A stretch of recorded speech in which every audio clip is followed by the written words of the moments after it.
Kur ne ty në Bashkimin Evropian, nuk do ketë më dhe aq rëndësi se kush qeveris këtu. Po për sa kohë ne nuk kemi hyrë akoma atje, se kush qeveris këtu është themelore. E dyta,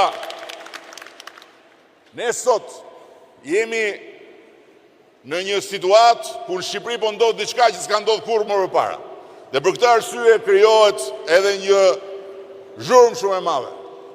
Dhe ndërkohë këneta shpërthen, këneta politike, këneta mediatike shpërthen çdo natë.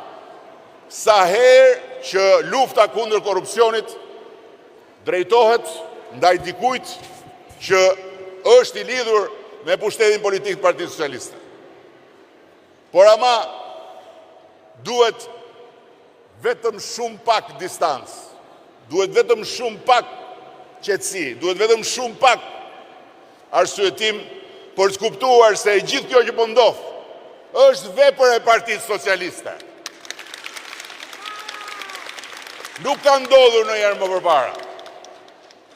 Që nga 1912 që cili do qoftë i lidhur me pushtetin politik të shkoj përpara një prokurori të pavarur dhe përpara një gjykatësi të pavarur, të hetohet dhe deri dhe dënohet. Pse po ndodh sot kjo?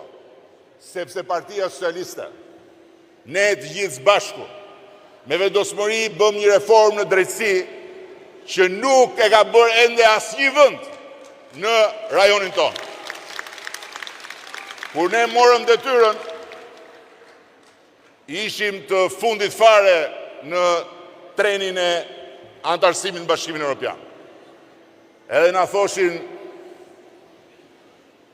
janë pararoj këta, janë pararoj ata. Ku janë tani ata të pararojës? Jemi ne lokomotiva tani në të gjithë rajonin dhe jemi ne më afër të gjithëve për të bërë pjesë e Bashkimit Evropian.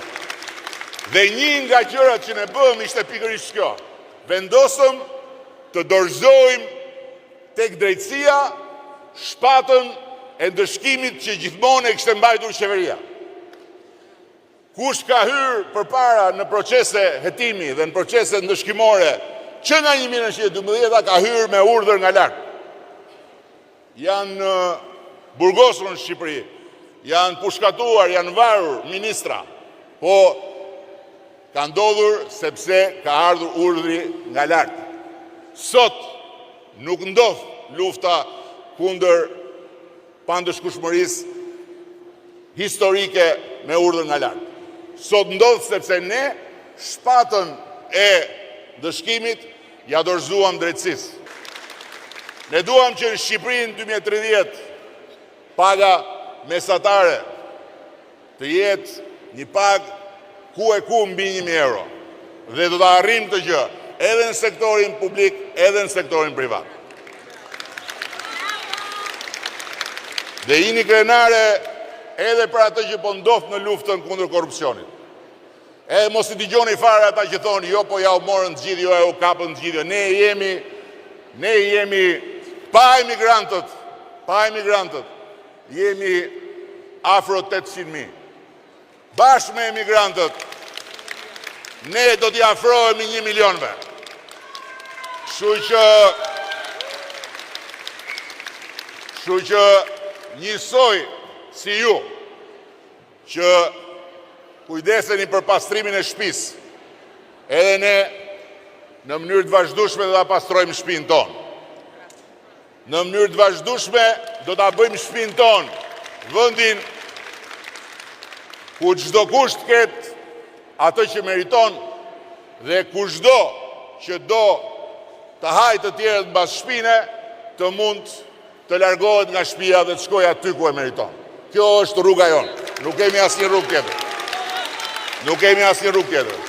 Krenar për Partinë Socialiste, krenar për Shqipërinë dhe krenar për ju, për të gjitha ju, për të gjitha gratë shqiptare, për të gjitha nënat shqiptare, për të gjitha vajzat shqiptare, nuk ka rëndësi socialiste demokrate, ju uroj të gjithave gëzuar 8 marsin.